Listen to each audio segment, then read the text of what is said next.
Hello, Deep Six Wrestling fans and Ralts, who is making their debut as the shiny Pokemon for the first time in Pokemon Go because today is Community Day and Shiny Ralts is available for the first time. Yay! This episode of Glorious or Rotten Rewind is going to be focusing on WrestleMania 14, which took place on March 29th, 1998, from the Fleet Center in Boston, Massachusetts. And I think the Attitude Era officially has gotten away with the singing. I don't know when it's going to make a comeback. I'm sure obviously it does at some point because I've been to WrestleManias where it has been there. So it's going to come back. I don't know when. I will mark that. But from now on, I'm not going to talk about it until it comes back. So no singing, and that's it. I was surprised to see, though, that in the pre-show promo that Hogan was actually mentioned. They're talking about the prestige of the WWF title. And Hogan, Andre, and a bunch of other legends are talked about. So that was interesting to see his name even mentioned there. So let's dive right in to WrestleMania 14. We are going to kick off the card with a number one contender tag team battle royal. And there were 15 teams involved. And the teams are as follows. The Nation of Domination, 2 teams separately of all 4 members. So that's 2 teams. Los Boricuas, same thing. 2 teams separately of 4 members. The Godwins, the Quebecers, the Rock and Roll Express, Flash Funk, and my boy Steve Blackman. I met him at the West Palm Beach airport about almost 20 years ago now. He told me to keep watching wrestling. I made you proud, Steve. The DOA, Disciples of the Apocalypse, Too Much, who would later be known as Too Cool. The New Midnight Express, which was Bart Gunn and Bob Holly. The Truth Commission, Chains and Bradshaw. The Headbangers, and the Mystery Team, the Legion of Doom, who were brought to the ring by Sonny, who was super over. And looking at this lineup, the tag team division was not very strong at this time period. Not a lot of real standout teams. A lot of kind of thrown together groups, and I can't believe they did 15 teams. That's crazy. And this was just kind of your standard battle royal, tag team battle royal. One person's eliminated, the whole team's eliminated. So standard battle royal, just throwing people over the top rope, people trying to save their teammates. It was fine for what it was. It is what it is. The Legion of Doom is going to win by last eliminating the New Midnight Express by simultaneously clotheslining both members out, and they celebrate with Sonny. The crowd's really happy for it. Fine way to kick off the card, but as I said, the tag team division was pretty underwhelming at this time period, aside from a couple of teams. So it was pretty predictable, and it was alright for what it was. Okay way to start the card, I think. Second match of the night was the WWF Light Heavyweight Championship between Taka Michinoku and Aguila, who apparently is 19 years old, and he did not get a televised entrance, which is surprising, a little bit of a shame. But this was a really fun sprint.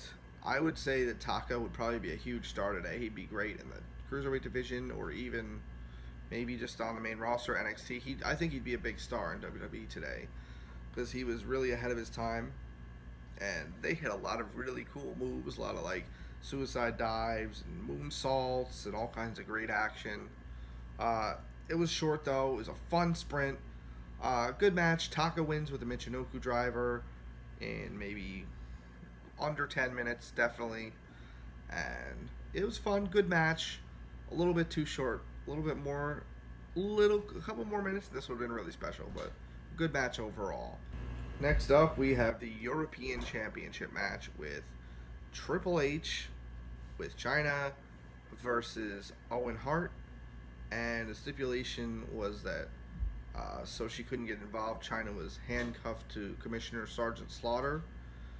So, there was some history between Triple H and Owen Hart, where apparently Triple H injured Owen's ankle, so he was working on that a lot through the match. But a really good, solid back and forth action. The two had good chemistry, and two great in-ring workers here. Two great in-ring workers here. So they were really working hard. Did a good job. Um, Match was a little short again, but it was good overall.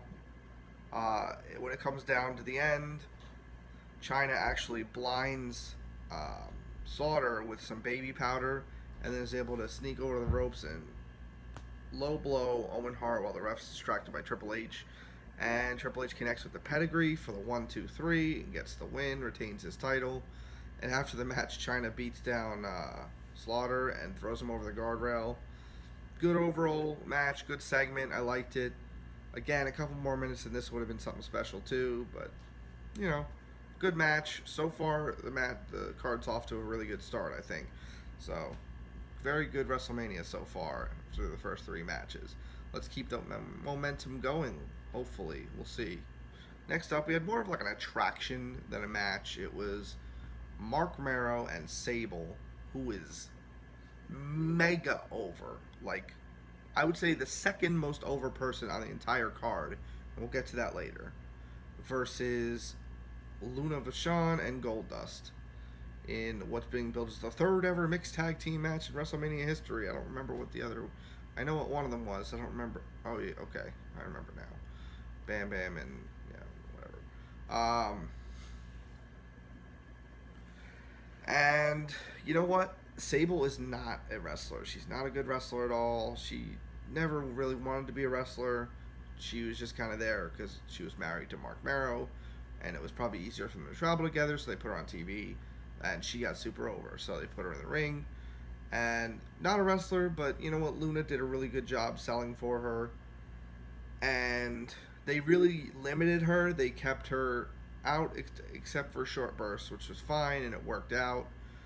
And you know what? This was actually entertaining. I'm not going to say it was a good match in any way, but it was entertaining. It wasn't bad. I enjoyed it for what it was. And, you know, Mero hits his TKO finisher. Horrible. Super ugly. And Luna breaks up the pin. And then Sable ends up hitting the TKO on Luna. And it looked better than Mero's, actually. And she gets the pin and the win. And it was kind of an odd dynamic throughout because all three people besides Sable are heels. So it's like all heels and then one baby face. So it was kind of weird. But the crowd was super hot for Sable winning.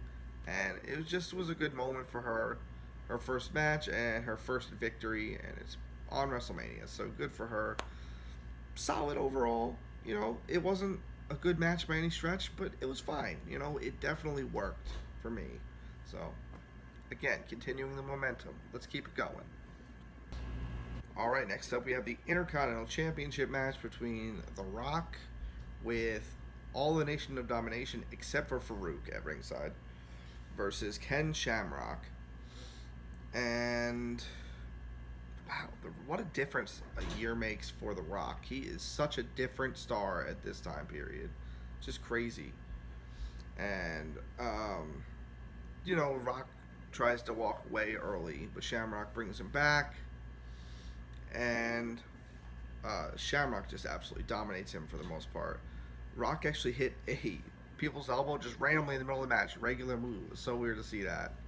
But yeah, Shamrock dominates him and ends up tapping him out to the ankle lock, and the Nation of Domination gets involved, but Shamrock just beats all of them down single-handedly. Farouk comes out to make the save, and then gets to the ring and kind of changes his mind. He decides he doesn't want to help him. There was some issue between them a couple weeks before where The Rock ended up hitting Farouk with a chair shot. So I guess that ends his tenure with the Nation of Domination. He's going to go on a team with Bradshaw. As we all know, the APA was fantastic. So yeah. And yeah, Shamrock continues to beat down The Rock. He doesn't let go of the ankle lock. And then, as he's walking away, the ref reverses his decision and says that The Rock is still Intercontinental Champion because Shamrock is disqualified for not releasing the ankle lock. So Shamrock goes crazy and beats up The Rock again, and then he walks away. So, it was alright. It wasn't anything. The match was really short and uneventful, but it showed Shamrock as an absolute, like, world beater here. So good for him, I guess. Like if they were really trying to push him hard, so it worked out for that. But it was kind of all right. It was just there, so not really anything special.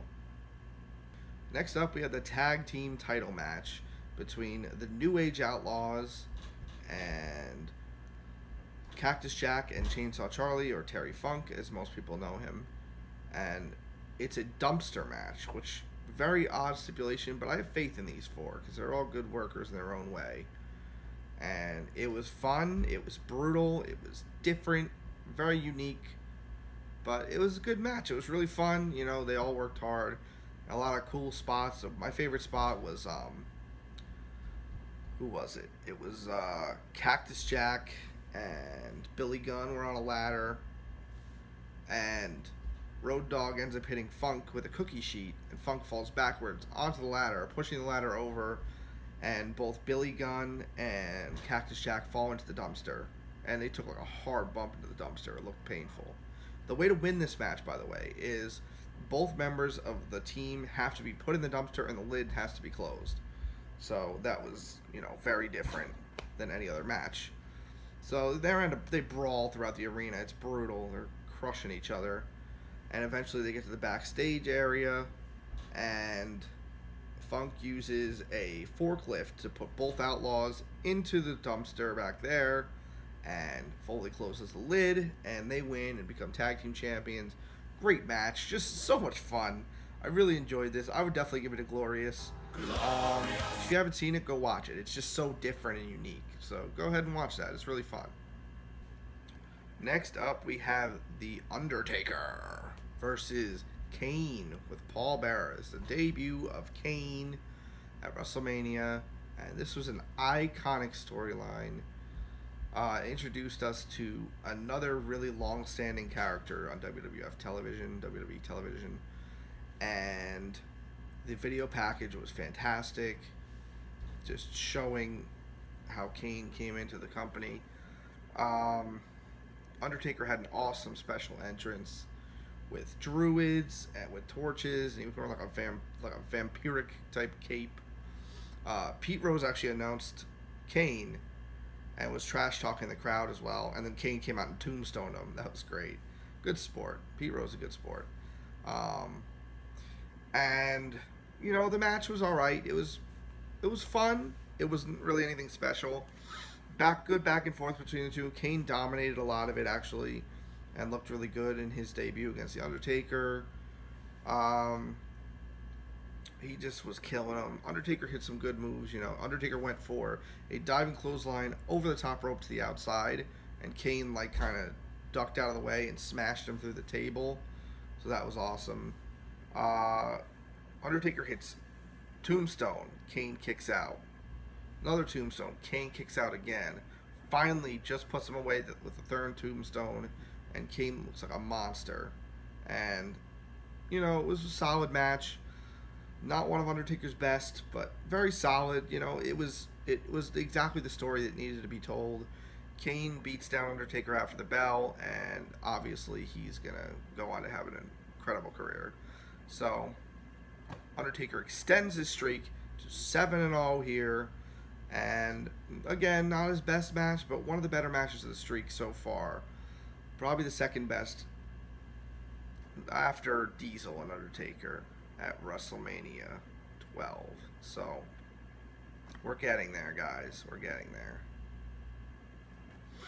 All right, now we have the main event, the WWF Championship match between Shawn Michaels with Triple H in China versus Stone Cold Steve Austin, who, as I said before, with Sable was the second biggest star of the night with the crowd. Stone Cold was by far the biggest star. Massive ovation when he came out. And a special guest enforcer was Mike Tyson. This was a really big part of the build with Tyson and Austin going back and forth. Tyson was siding with DX throughout the whole build. This is the last appearance of the Winged Eagle Championship, which lasted from 1988 to 1998. Beautiful title, one of the best ever, and this was it for that title. And also, subsequently, this is the last match for Shawn Michaels until SummerSlam 2002. He was sidelined with a back injury, and you could tell throughout the match he was really struggling with a lot of stuff. You could tell he was in a lot of pain. But he still really worked hard. Both guys worked hard and did a great job. A lot of fun stuff throughout this match. Triple H and China get ejected early when Triple H actually attacks Austin. Instead of a DQ, they just throw those two out, eject them so they can't get involved. And a strong back and forth between the two. Very strong back and forth between the two. They brawl all throughout. They brawl on the ramp. Michaels even uses like a cymbal from the DX band that was playing him out to the ring. He uses one of their cymbals as a weapon, and they bring it back to the ring, and Michaels is dominating for a while. Austin finally reverses a figure four and gets back into the match. Michaels puts on a sleeper hold, and then Austin backs Michaels into the corner with the ref, and the ref gets knocked out because they both run into him. And then there's chaos because the ref's out. And eventually Shawn goes for the sweet chin music. Austin reverses into the stunner. And then Tyson comes in to count the pin. He does like a really fast count, but still, Tyson, it was fine. You know, like, Michaels was out for the count no matter what. And then, you know, Austin celebrates. The crowd goes nuts for their champion. They really wanted Austin to win, and he did it.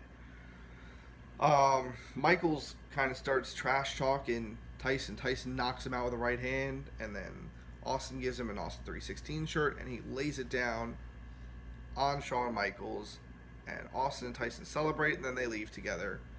And what a great moment. Really great passing the torch moment to Austin. Iconic moment. Especially with Austin and Tyson. The whole thing really, really helped bring wrestling to a whole nother level at this time period, because Tyson was such a big mainstream star, and Austin was basically anointed as the baddest man on the planet. And this was just great. Obviously, Austin probably is the biggest star in wrestling history, and this really helped put him on the map. I mean, he was already getting there, but this cemented it for sure. And great match. Definitely glorious for me. Yeah, I have no complaints whatsoever about this WrestleMania overall. Every match was at least, like, fine. Very good. Overall, really enjoyed it. Obviously, there's some great things and some not so great things, but as a whole, very solid WrestleMania. This is how a WrestleMania should be, in my opinion. There should be no real lows, no real, like, horrible moments. So, way to go, WWF. The Attitude Era starting off real strong here. Thank you guys so much for watching. Please subscribe to us here on YouTube. Like and comment on the videos. Please go follow us on Twitter. Go like us on Facebook at Deep Six Wrestling, Deep Six Wrestling, Deep Six Wrestling. And have a glorious day.